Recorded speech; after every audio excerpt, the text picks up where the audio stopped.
There are almost a dozen CBDCs that are live today. None of them are in the developed world. They're all in emerging and frontier markets. Okay.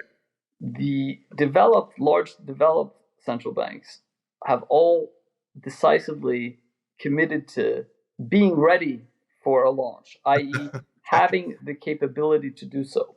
But as I mentioned, the case is not clear in every instance whether a retail-facing, a consumer-facing version is necessary, whereas the wholesale one looks like the case is fairly strong.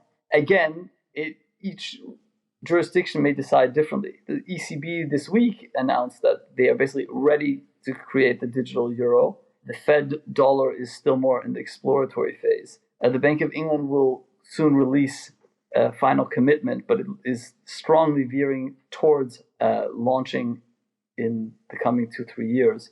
And the idea here is because in democracies, one of the attractions of CBDCs is the technological features, but they are very controversial in democracies. One is theoretically the trackability, so the loss of privacy.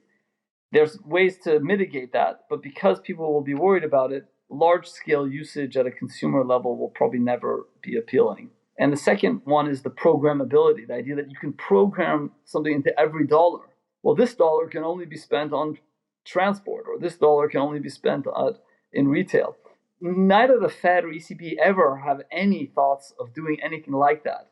But the sheer plausibility or potential ability to do so is another reason why consumer-facing versions of this are never going to be in large scale in the developed democracies that we know. In contrast, in emerging markets, those features that I just described are precisely why the authorities are pushing ahead of them, because not because from day one they want to do that, but they love the idea that the state would have the potential control to do so.